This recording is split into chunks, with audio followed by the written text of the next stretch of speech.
minutes before 11 o'clock. Thank you for tuning in. I don't know if it's my faith. I'm not really a Bible scholar, but I'm always endlessly interested in the ministry of Jesus Christ. As we get close to Easter, we quite often have authors who have written about Jesus Christ. One of the things that I've often wondered about is the subject of the book we're going to talk about, The Triumph of Christianity. It's written by our guest, Bart Ehrman. He's on the phone. He's got a list of credentials that I would use all of his time if I read them all to you, but just trust me, he's let me just give you something. The James A. Gray Distinguished Professor of Religious Studies at the University of North Carolina. We'll start there in Chapel Hill. He's a leading authority on the Bible and the life of Jesus. He's been featured on Dateline NBC, The Daily Show, The History Channel. You get the picture. He's been around the Triumph of Christianity, How a Forbidden Religion Swept the World. And the book right now, by the way, this is awesome. It's #1 in Christian Church Growth category on Amazon. I believe it's got a couple of other listings here. Yeah, he's got a lot. He's got a lot of listings here. It's #1 in church growth, #1 in the category of Rome, and #2 in the category of Christianity. And it just came out about a month and a half ago or so. Good morning. Thank you, Bart, for being on the show with us. It's an honor to have you. Well, thanks for having me. Where are you? Are you in North Carolina? Yeah, I'm in Chapel Hill where I teach.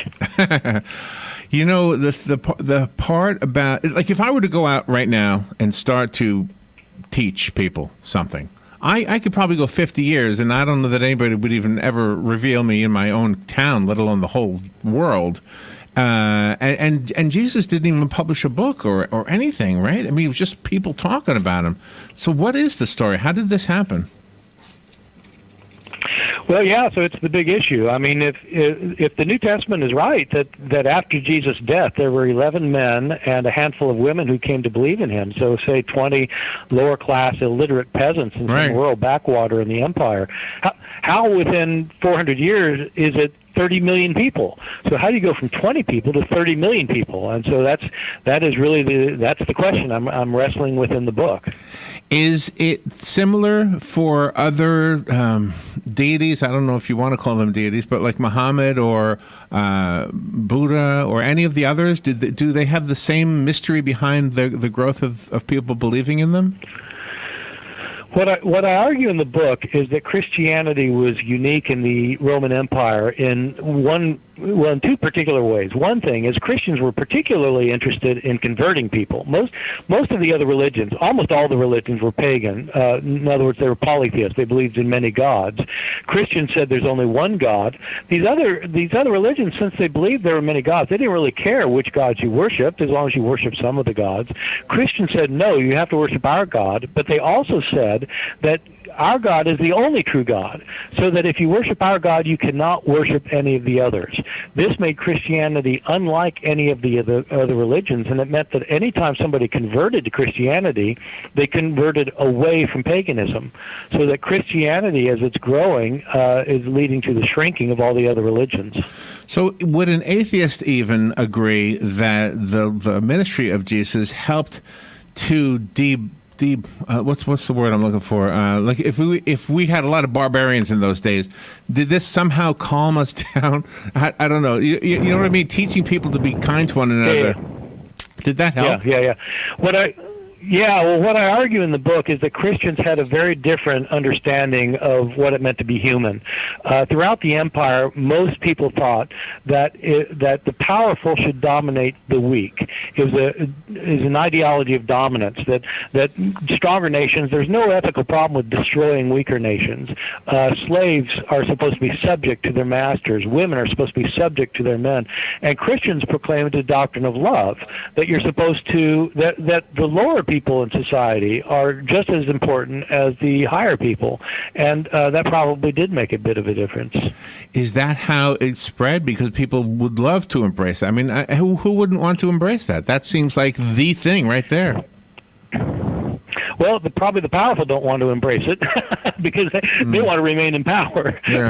But Christianity was a lower class movement to begin with. But what I argue in the book is that the main thing that made people want to convert to Christianity was that they became convinced that the Christian God was more powerful than any of the other gods. And they became convinced of this because there were all sorts of stories about the miracles that this God was doing. Sure. Once you become convinced of that God, that meant you had to give up your other gods, and so Christianity would grow. What kind of power do we look for in a God? Well, in the ancient world, the gods provided people with things they couldn't provide for themselves. So the gods could provide rain, and they could make the crops grow. Then the livestock multiply. They could bring health when you were sick. The gods could do all those things that people can't do for themselves. And the Christian God then was said to be able to do these things as well. And so Christians converted people to believe that their God was more powerful than the others. And how important a figure was Constantine at the time in the movement, the Christian movement? When I started writing the book, I held the view that a lot of people still hold, which is that the reason Christianity took over the Roman Empire was because the Emperor Constantine had converted. What I came to realize doing the book is that that's probably not right, that at the rate Christianity was growing at the time, it probably was going to take over the empire anyway. But Constantine's conversion is really important, and I devote 2 chapters to it in the book because I try to show that the significance is that Constantine changed Christianity from being a persecuted religion to being the religion of most favored status, and this opened up the door for Roman elites to join the faith. Did the resurrection or the ascension or both play a role in people embracing this? I think the belief in Jesus' resurrection is absolutely key. That if the followers of Jesus did not think he had been raised from the dead, they simply would have thought of him as a great Jewish teacher who had unfortunately been killed, but they would have continued following his teachings, but they wouldn't have started a new religion. Christianity would have remained a sect within Judaism, and it would have had the historical importance of something like the Sadducees or the Essenes instead of becoming the official religion of the Roman Empire. With all of the miracles that Jesus performed, why was there any doubt? Well, many people didn't believe he did miracles. In the New Testament, of course, is written by Christians who believe in the miracles, but most of the people in Jesus' world at the time didn't think he was doing miracles, and they doubted him. They didn't believe in him.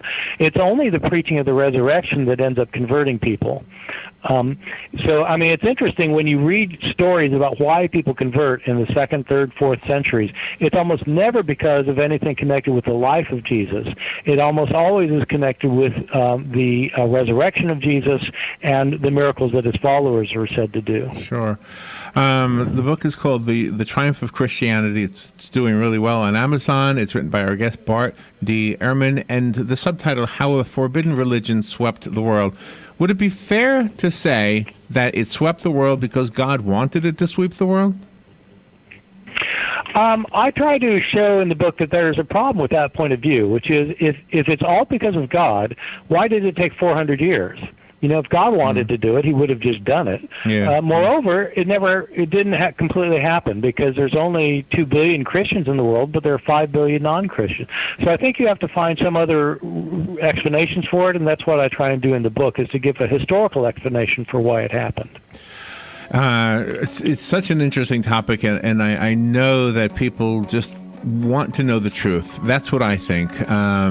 So anything that gives us an understanding of what the truth might actually be, in case we're not being told the truth, who knows? I don't know that I know. I know that one of the commandments is to not bear false witness. So the witness that I am means it will tell you I don't know. I don't know what the truth is. Bart, thank you for being on the air. I found it on Amazon. How do we get the book besides Amazon? Do you just want to give a website? If you just look up the Bart Ehrman blog, you will find everything you need. Okay. Thank you, Bart. We'll be right back.